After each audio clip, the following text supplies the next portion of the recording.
वस्सलामु अलैका या सय्यदी या रसूलल्लाह वाला आलिका व सहाबिका या सय्यदी या हबीबल्लाह।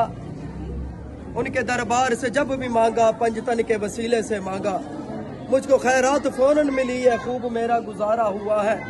या नबी सब करम है तुम्हारा, ये जो वारे न्यारे हुए हैं, अब कमी का तसव्वुर भी कैसा जब से मंगते तुम्हारे हुए हैं। साहब भाई मौजूद है, किस जगह से हैं आप? दमियाल कैंप से आया है। जो इनके भाई थे ICU में थे और डॉक्टर ने कहा था कि अब इलाज नहीं है, अब दुआ है। तो इस आस्थाने पे ये आए, बड़े परेशानी के हालात में थे। इनके माशाल्लाह घर वाले भी जो निस्बत रखते आस्थाने से रो रहे थे। तो मैंने कहा जाए इंशाल्लाह, जिस कमली वाले के मिलाद में आप बैठी, अल्लाह इसी के सदके शफा अता फरमा देगा। ये आप लोग देख सकते हैं, ये आप देख सकते हैं कि डॉक्टर ने कहा था कि हमारे पास अब कोई इलाज नहीं है, आप दुआ करें, हो सकता है कि अल्लाह ताला करम नवाजी फरमा दे। इनकी सिस्टर ने भी राब्ता किया, उन्होंने कहा कि डॉक्टर ने कहा कि हमने जो करना था वो कर दिया है, हमारे पास इससे आगे कोई इलाज नहीं है। पर मैंने हमेशा बोलता हूँ, साइंस बनाने वाला इंसान खुद है, पर कुरान को बनाने वाली रब की जात है। ला इलाहा इल्लल्लाह मुहम्मदुर रसूलुल्लाह सल्लल्लाहु अलैहि वसल्लम को बनाने वाली मेरी रब की जात है। तो अल्हम्दुलिल्लाह आज ये बता रहे हैं कि खुशखबरी मिली है कि अल्हम्दुलिल्लाह इसे ICU से बाहर निकाल दिया। और डॉक्टर ने बोला कि अब ये अल्लाह के हुक्म से शिफा पा गया है, अब कोई भी खतरा नहीं है।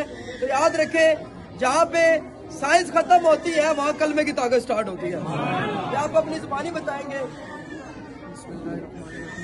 ये मेरा छोटा भाई है, ये छत पे जो है ना खेल कूद के लिए गया है, जिससे उसके गले में रस्सी फंस गई है और जिसकी वजह से ये, हालांकि उस तरह लटका भी नहीं हुआ था, पोजीशन इसकी बिल्कुल ऐसी थी कि टांगे जमीन पे घुटने भी लग रहे थे, बस बॉडी वेट की वजह से जो है कि इसका रस्सी बिल्कुल जो चरपाई की नवार होती है वो बिल्कुल ही फंस गई थी। तो इसके सर में ऑक्सीजन नहीं जा सका और जो खून रुक गया था। तो इसको हम जैसे ही मैं गया हूँ छत पे, तो ये बिल्कुल ही ना सांस ले रहा था, कुछ भी नहीं था। इसको हम पहले डायरेक्ट CMH इमरजेंसी वार्ड में लेके गए हैं। उधर भी उन्होंने कहा कि डायरेक्ट जाते ही इसको वेंटिलेटर पे शिफ्ट कर दिया था CMH वालों ने, और फिर वहाँ से रेफर इसको MH में कर दिया। और फिर MH में गया तो ये तकरीबन 4-5 दिन ICU में वेंटिलेटर पे था, होश पे नहीं आ रहा था। डॉक्टर ने कहा बहुत क्रिटिकल सिचुएशन है, कोई उस तरह बचने की उम्मीद नहीं थी, बस आप दुआ करें। 4-5 दिन तक ये बिल्कुल बेहोश रहा है, हरकत तक नहीं की इसने। और डॉक्टर भी ये थे कि इसको होश में लाएं तो कोई और ही काम इस तरह ना हो जाए कि बिल्कुल इस जान चली जाए इस तरह, क्योंकि कोई इस तरह का बचने की उम्मीद नहीं थी।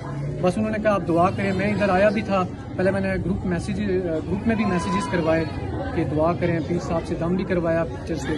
फिर यहाँ पे भी आया, यहाँ पे मैं किसी को भी अगर ये बताता था किस्सा तो मुझसे बात ही नहीं हो रही थी, बिल्कुल रो रहा था हर बंदे के सामने। फिर मैंने यहाँ पे भी दम कराया 2-3 दफ़ा, और उसके बाद इन्होंने बाबा जी ने मुझे बोला कि आप आयत करीमा जो है कसरत से पढ़ें, ठीक है, इंशाल्लाह ठीक हो जाएगा। और मैंने अपनी फैमिली को भी सबको बोला कि आयत करीमा जो है वो कसरत से पढ़ें, बस दुआ करें, इंशाल्लाह ठीक हो जाएगा। तो हमारा बस भरोसा था कि बस अल्लाह कोई मुआवजा करे। तो अभी माशाल्लाह ये वार्ड में शिफ्ट हो गया, बिल्कुल तंदुरुस्त है, तमन्ना है। नारे तकबीर, नारे रिसालत, नारे हैदरी, नारे गौसिया, ताजदार खत्म नबूवत।